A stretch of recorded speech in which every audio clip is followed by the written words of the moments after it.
We will continue with the crank disc now and the bushing holder. So I will select the crank disc and turn on the tribal, and the tribal will be placed here in the center of the crank disc. So I will right click the center handle and choose the center point, and I will place it here in the center of this hole. Then I turn off the tribal, and then we will change the diameter of this crank disc. I will make it 30, and the thickness will be 5 millimeters.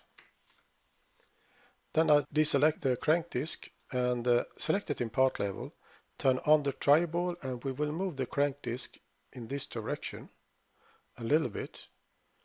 I think 7 millimeters will be fine. Hit enter, and then you turn off the tribal. We need to cut a hole through this crank disc because eventually there will be a shaft that will go through the crank disc and the bearing bracket and so on. So I will use a cut cylinder to cut a hole, and I will drop it here in the center, and the diameter will be 5 millimeters. Then I will right click this height handle and choose the point, and I will select this edge so that the hole go right through the crank disc. And then I will select it in part level. Now we will go to the properties to change or to add some information about the crank disc here. So I will change the username to crank disc.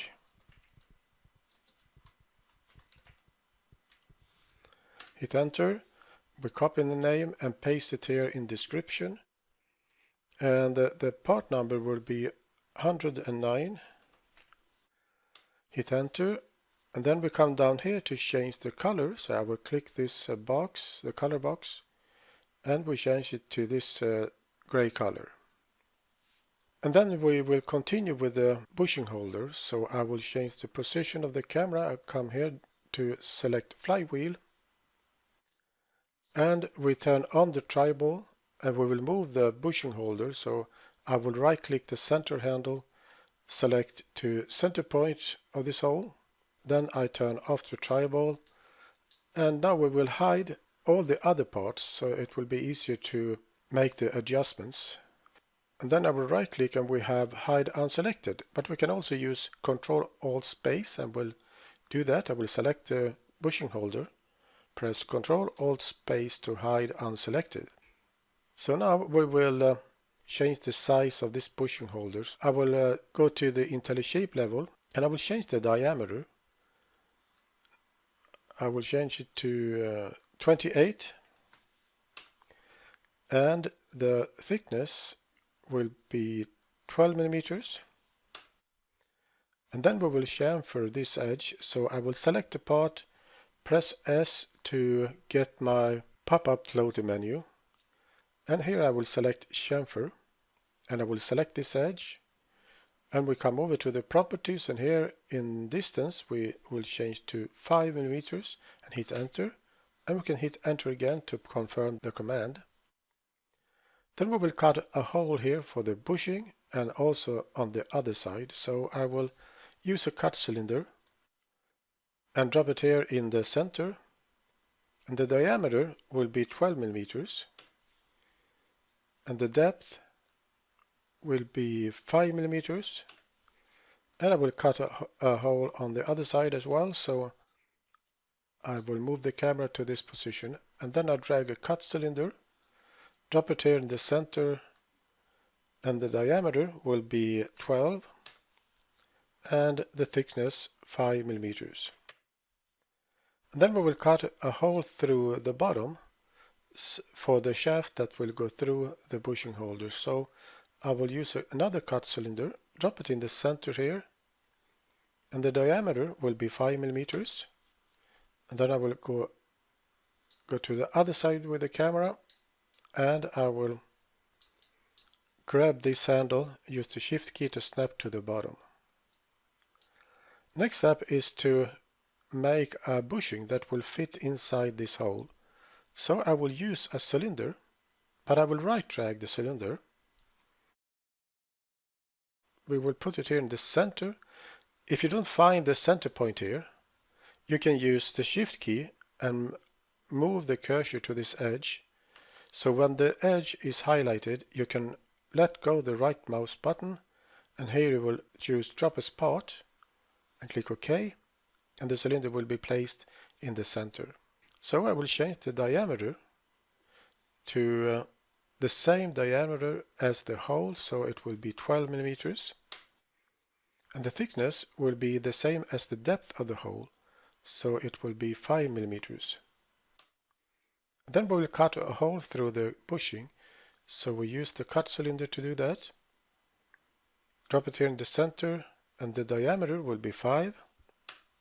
And then we will make sure that the hole go right through the bushing, so I will right click this handle and choose to point, and I will select this edge. Then we need to move the bushing inside the bushing holder, so I will go to the IntelliShape level, and here I right click and choose flip extrude direction, and now it is inside the bushing holder. We need a bushing on the other side as well, so I will select this bushing. I will move the camera to this position, let's see now, like so, and then I will turn on the triball and select this axis. Then I will right drag the center handle, right click and hold, and then I will drag.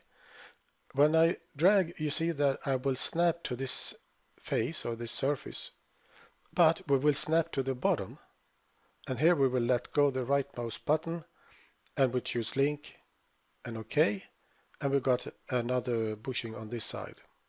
Then I turn off the triball. So then we select this bushing, come over to the properties, and here we type bushing,